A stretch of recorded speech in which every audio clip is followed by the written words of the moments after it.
1, 2, 3, do it.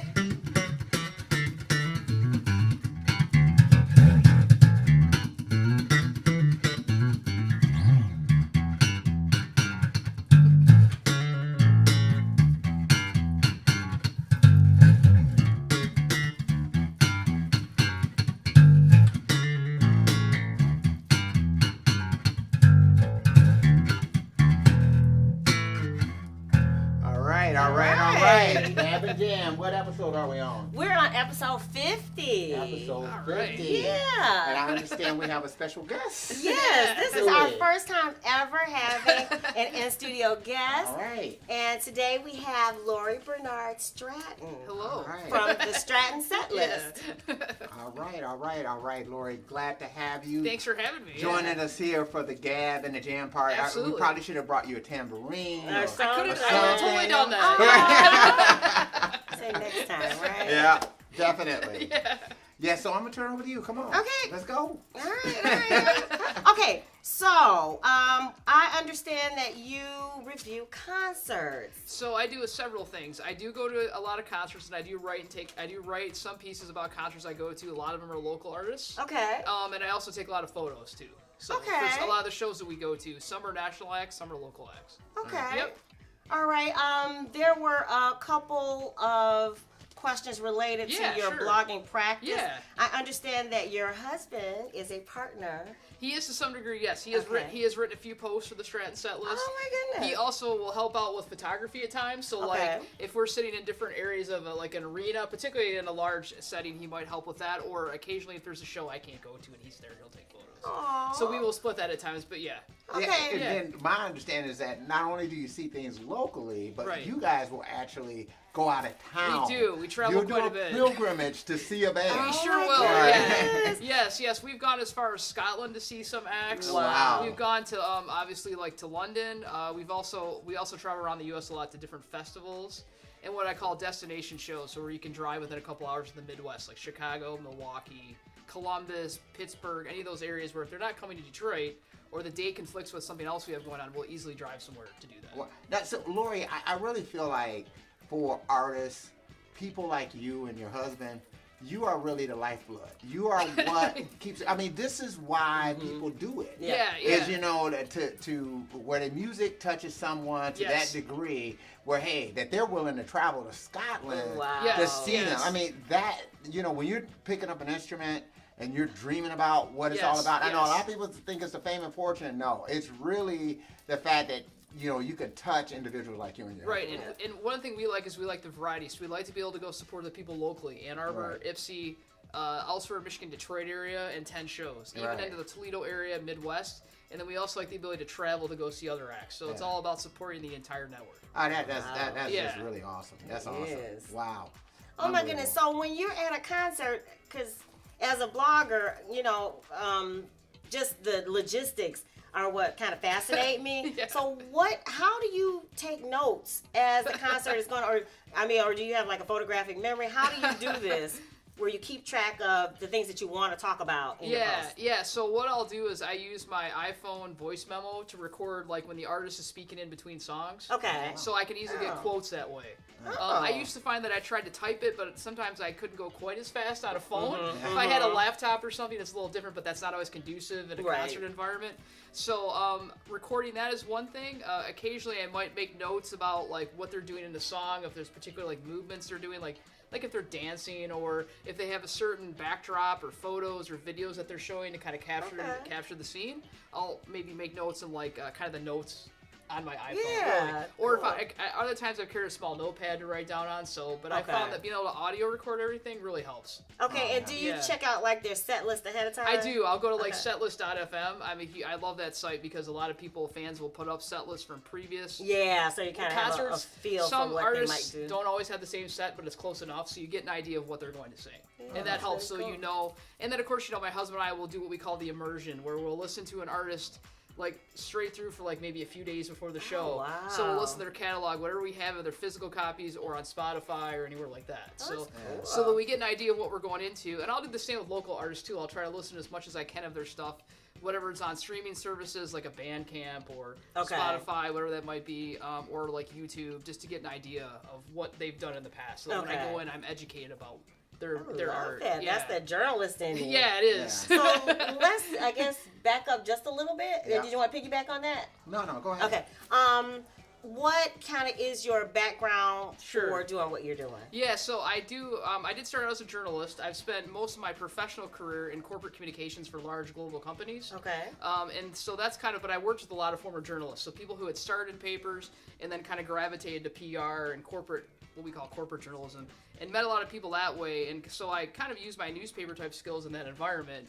But on the side, I started to start this music blog a few years ago because we went to a lot of concerts, and I worked for a guy at another company for a long time who was kind of like my mentor. Mm-hmm. And he said, you should write about all the shows you're going to, all the adventures. So it took me a while, but finally about 3.5 years ago, I started doing that. Mm-hmm. And then it started out where I was focusing a lot on kind of my own personal viewpoints about songs or artists or shows, and then I still do that occasionally, but I found that I enjoyed writing more about a lot of the local artists and some national acts where I'm able to interview them. I decided rather than having it, I want to shift the focus from me to them. Because I enjoy the music, and that's what kind of really fuels my creativity and kind of my passion as a person, but I want to tell their story about what they're doing and why they're inspired with their art and where they're going. So sweet. Wow, that's awesome. That is really So yeah. I mean, it's really awesome the fact that you did start off or, have roots in print media and kind of able to bridge the gap between those two worlds, Yeah. I mean, a lot of people will say maybe a failing kind of print side of it, and bring some real journalistic integrity to like exactly. and things like that. And that's what I really believe in. I believe in the spirit of journalism. Yeah. And even though it's more moved to like electronic media these days, I still like the idea of capturing the print essence in digital media. Yeah. Because I believe in that approach, and I understand that things change, but I still think you can keep that same spirit or focus and adapt it to electronic media. Yeah. Yeah. And I think as much as people say that things like print are just dying and going away. Yeah. I don't think so. I mean, it's sort of like we found that with music with respect to cassettes and LPs that they found a resurgence, and I think you're gonna see something similar to that. I agree. Because there's nothing like opening up a magazine, and there's nothing like reading a newspaper. Yeah. I mean, it's just not the same. I grew up in papers. My mom always bought all the local papers. Yeah. We had stacks at home. I've always had stacks of like magazines at home because I read all kinds of things. Right. And my husband reads a lot, so we have stacks of books and things all over the place. And so I just believe that I'm into physical like media, so like print. And you talked about the resurgence of LPs and cassettes. I still buy physical. I still prefer physical media, like for music. If I can go to a show, I'd much rather buy an artist CD or LP or cassette. But streaming's very convenient because I believe you got to embrace the current stuff too. Yeah. But I will always have a special place in my heart for the physical media. Yeah, the tangibility aspect. I want to pick it up. I want to see it. I want to have it be an experience. I do agree. And there's always that marriage, especially with LPs, between journalists and music because of, the liner notes. Yes, that appeared on so many of those records. And, I know for me, they're kind of a part of me growing up and gave you a special insight into the artist. It does. So... And I bet your record collection is extensive. We have a pretty big record collection. Oh my Several hundred, yeah. Jeez. I have a whole shelf at home, in one room bolted to the wall with vinyl. So yeah, so that includes LPs, and I have several 45s or 7 inches and a bunch of cassettes and tons of CDs. So you still have your turntable? Do you have one of those take up the whole room, or not quite that. I've got a smaller one that we have like a component system downstairs that's hooked up to like a surround sound that we have. Yeah, and then we've got like then we've got components for a cassette and CD. I even have an 8-track player. Oh my goodness! Wow. So I believe in all the formats. Now the 8-tracks, they're kind of hit or miss how well they work. Yeah. Because the quality of them is not the same. But tapes, I still think sound good. Yeah. And I like the artists that are going above and beyond to release, like particularly a lot of the younger acts who didn't grow up with tapes. Yeah. And they're releasing their album on cassettes. And I always go for that because I think it's so cool that artists do that. They actually are putting them out on cassettes. Yeah, exactly. And I know I can't say that I have a love-hate relationship with cassettes. I think I have a hate relationship with cassettes. We just talked about that. as a person who was actually, making them, and you That's hear true. one thing, Yeah. especially when you're recording in the studio, Yes, and then yes. you drop them down to a cassette, and it's like the sound quality is so I degraded. understand, You're yes. like, oh God. It's the convenience factor, but Yes. does it sound as good as vinyl? No. No, A new yeah. vinyl, particularly like, a heavier weight one, like the 180 gram these days, is a great experience. Oh, yeah, yeah. I'm not exactly an audiophile, but I like the idea. It's more the tangibility of the media that I like. Yeah, I mean, there's something about that, actually, physically, where the media contributes to the sound, because Right, you're actually committing the sound to something physical and not necessarily a binary code or a computer interpretation of what the computer has been fed into it. Exactly. So and I think you do lose that part of it. There is something to be said for analog, though. I agree. It is. Yeah, people people tout digital. I respect digital, but analog to me will always be my preference. Yeah, I mean, analog it's hard to work with. Yeah, but I mean, especially in this media, it's almost like I compare it to. I guess in the print world would be like using a typewriter versus using a word processor. Yeah. I mean, because it's sort of like, if you mess up, that page, I mean, it's got to go out and, you got to start over again. And that's kind of the same way it was, when it came to recording on tape, So. Right. You just had to start all over. Yeah, again. too. I remember those days. But, you did have to be a true musician in order to do it. So, go ahead. I'm sorry. I'm just hijacking. No, you're good. I'm good at doing it. You're good. I don't just do the jam part, I do the gab part. See, I'm doing it again. You're doing a lot of I'm just gabbing. You're doing a lot of gab. So, when it comes to concerts, how many do you think you've seen in these last 3 years? Oh my God! People ask me that question a lot. Honestly, it's really hard to keep track. Aww. I probably average maybe 1 or 2 a week. So wow. Yeah. So and that could be anything from like going to anywhere locally in Ann Arbor to see a show to going to Detroit to traveling. So. Some weeks we have a ton, some weeks not as many. My husband and I often have what we call the concert dilemma, where we find like multiple shows on one night. Always. And you say, I've already got tickets to this one, I wish I could clone myself and go to Right. these others so I could experience everything. Aww. But obviously you can't do that, but if there was a way, I would do it. Aww. So honestly, we've been to hundreds. I can't even get to keep track of how many, just because we go to so many, and to me it's like second nature. It's just like, some people, it's like going to work, but in a different way, because it's like, to me, it's the fun work. It's the fun work. Yeah. Oh, absolutely, yeah. I mean, Lord, if there's like a band that's like watching this, and this band kind of says, wow, I would like to have her come out to my show, what would that band need to do? Oh, all they'd have to do is reach out to me. So they could contact me through Facebook. I have a Facebook page for the Stratton Setlist. Okay. They can write me through Facebook. They could email me at strattonsetlist@yahoo.com. Yeah. Okay. That's another option. Or they could contact me. My phone number is 734-945-5957. Boy, she's putting it all and we can put those links on the bottom of the video. Yeah. Bottom of the video and then the And my approach is I welcome all artists. I don't believe in turning people away. I believe in supporting people. It's about everybody has something to offer with their art.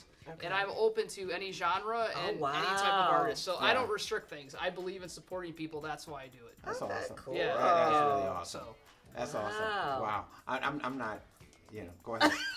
Do your thing. Well, that was a couple of the questions that I had. Favorite blogging tool? I'm still with the logistics.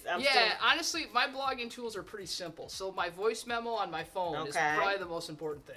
Okay. I also use a transcription service that really saves me a lot of time. Oh, yeah. The Temi transcription service. Yeah. How has that been working out? It's pretty good. Actually, it saves me a lot of time because I was transcribing so much by hand. That takes a long time. It takes a long time. I mean, granted, it's good because you kind of immerse yourself and go back and relive the interview. But the nice thing about having a transcription service is I can do more posts. Okay, right. Part of it was I found that I could really kind of get to know things, but I felt like I couldn't be quite as efficient. So I needed some way with a full-time job, and we go to all these shows to find a way to balance it out, and that saved me a ton of time. Oh wow! And that's helped. Awesome. And then then you can always go back and re-listen to the quotes to make sure it's accurate, right? And to make sure you understand, because they're not perfect, but it's a good start. What's their turnaround time if you don't? Oh, it's only a few minutes. So it's like digital. It's digital, yeah. So you upload the digital file to the website, and then it comes back to you in a few minutes. Now, the longer the interview, if it's like an hour or more, it might take a few more minutes, but I'd say it comes back with maybe a half hour. Oh my god! Doesn't take long at all, so it's great in that regard. And it's cost effective. Yeah, it's like 10 cents a minute, so yeah, it's real cost effective. Oh, that's not bad at all. No, not at all. Do you mind sharing some of your favorite bands that you have discovered? Yeah, so there's a lot of good ones. I don't know if I could say I discovered them, but I learned about them by, through friends or mutual, like, musicians I've written about. There's so many good ones. There's a couple I want to give a shout out to because they have shows coming up. Okay, good. One is a group called After Hours Radio out of Ypsi. So they're like an alt rock. That's cool. Yeah, they're like an alt rock trio, and they actually have their own venue called the Late Station. Yeah. In Ypsi, and so I like that DIY. Yeah, they're very big. Yes, they're very big in the DIY scene, and so they are putting on a show next Saturday to celebrate their year anniversary of their venue. Wow. Okay. So they're having about 4 or 5 different acts to support that show.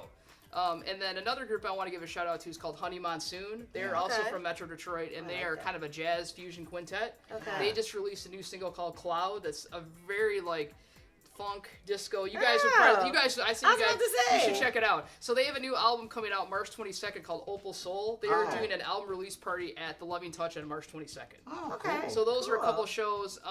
And that's just a couple examples of some of the artists in the area of things coming up that people should definitely check out. Yeah, cool. So there's to make our way out. so there's tons, and a lot of these I find out about through like I'll go to a show and write about the headliner and the supporting acts, and they'll say, "Hey, I have a friend in another band. Would you be willing to talk to them?" Absolutely. Oh. Or people find me, or we just meet up at different networking events or concerts. It's a variety of ways. And I also follow a lot of people on Facebook. I follow their artist page. I might be friends with them. I follow venues. So there's a whole bunch of ways to track all that stuff. To get to. Yeah.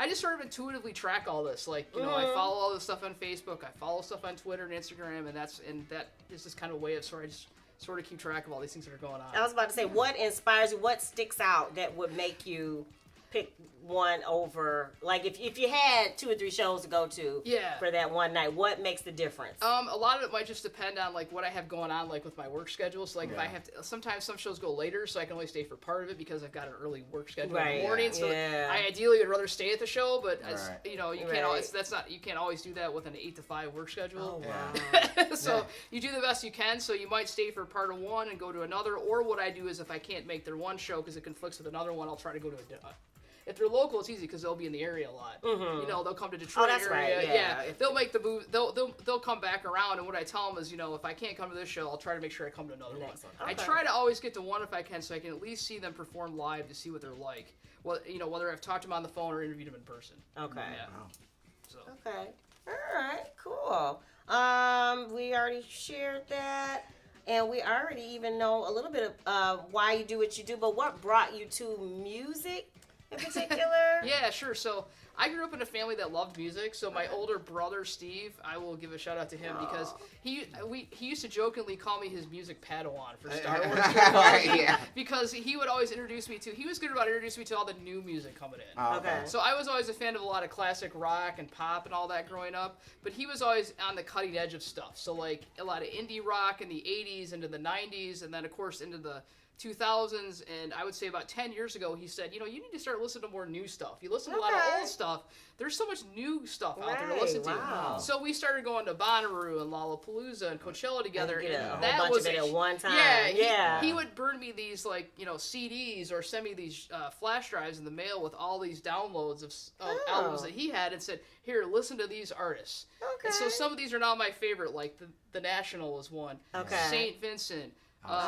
There's so many. Bon Iver.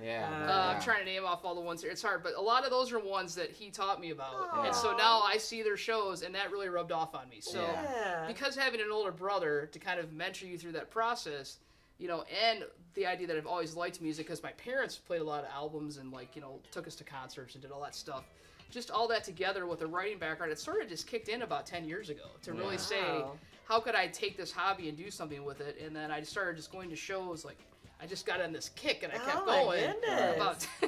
And then the blog kicked in a few years after that. So So it just was kind of it's just kind of how it evolved. That's cool. It's cool to do something you enjoy doing. I think that's it. Do you have any more questions? No, I don't. I don't. But other than what I said before, is that I do feel like for artists, you are that lifeblood. You're kind of that conduit between sometimes the artist and the greater public at large. Right. But the good thing is that your heart is into it. Yes, so, it is. So it I is. mean, you are a fan of the music. You love the music. You want to foster the music. I do. And you really need to have that. Yeah. Yeah, and it's nice to meet other people like you guys who are musicians, artists, and then you're doing your part to support that as well. So it's nice to be part of that and see other people support that creative vibe that we need more of out there. And I just like to see myself as kind of the champion for that because I'm not a musician. I don't write songs, but I really admire the people who do any of that to explore their art in whatever way possible, and I'm happy to promote that and share that with people. That's awesome. Because that's just what I believe in. So, that's awesome. Yeah. Well, thanks a lot, Lori. Yeah. One more question. Oh, go ahead. What's next for the blog? Yeah. So, I'm still on it. I'm still just kind of my first goal was to just kind of be on a regular writing basis. So I've been getting about 1 or 2 posts out a week. That's a lot. And I also my goal was last year to get a couple press passes to festivals, which I was able to get to. Yeah. So continue to maybe pursue more of that, and just to continue to find more artists to write about. So. Okay. And eventually maybe looking into one day doing something with a podcast. That same mentor I mentioned earlier keeps saying, Lori, you need to start a podcast. So that might be so that's a natural. At some point, I would like to do that too. That is a natural transition. Awesome. Yeah. So that's where I'd like to see. It's just a matter of with work schedules and everything else getting there. I get there. It takes me a little bit, but I'm working toward it. But 2 posts a week. That's great. Yeah, oh 1 to 2. It depends on the week. So that's really good. Yeah. And so for the artists that are out there, and you feel like Lori is something that she'd be interested in. We're gonna have the links at the bottom of the screen. They need to go ahead and hit her up. Let them know what you're doing and that kind of thing, because again, this is about just fostering that whole creative, artistic environment. And one other thing that I really like that you touched on, because I think that hit me too, is that I got to a point where all I was listening to was a lot of older music. Yes. And kind of based on what's out there, you're always kind of under the assumption everything that's out there isn't any good. Right, and until you sift through and find these great new artists who are out there. There are tons of them, just like what you mentioned, St. Vincent, Minsky. There are a bunch of those. Those are another good one. Yeah. Really, really good artists who are doing some cutting edge stuff. Or even that's older worth listening to. artists that maybe have been around, but people don't know that they're still doing things. Exactly. Right. Yeah. I mean, that was weird because I found out Ray Parker Jr. put out a and record. Oh my God, I used to love him growing up. Anybody who's seen Ghostbusters knows his And he had some great hits in the 80s. Yeah. He's one I would love to see in concert. And I mean, he's such a powerful guitar player. I mean, he wrote a song for Rufus that I hadn't realized before, and he played with Stevie Wonder. I mean, he's just awesome. He's one of those that's probably doesn't quite get the credit they should for all the influence they've had. That's a great example. Yeah, awesome. I mean, I'm always trying to incorporate some of his licks into stuff. Oh no, that's totally cool. So this guy's awesome. So also, if you guys have questions for Lori, because perhaps we can do a follow-up. So if you have questions directly for her, I will make sure that she gets them. And then if there's enough of you guys chiming in, we have Lori back. Yeah. She'll come back. Yeah. Absolutely. All right, so upcoming for our blog is the meet and greet at South by Southwest. That's coming up, so make sure you subscribe. We're gonna vlog every day. We might busker. Now Bruce has the bass, the ukulele bass.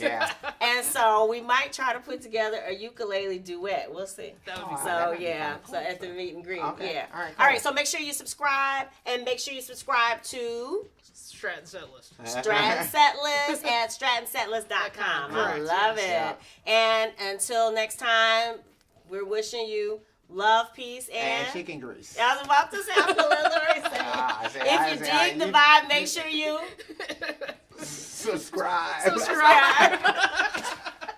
Bye-bye. Lord, she's screaming.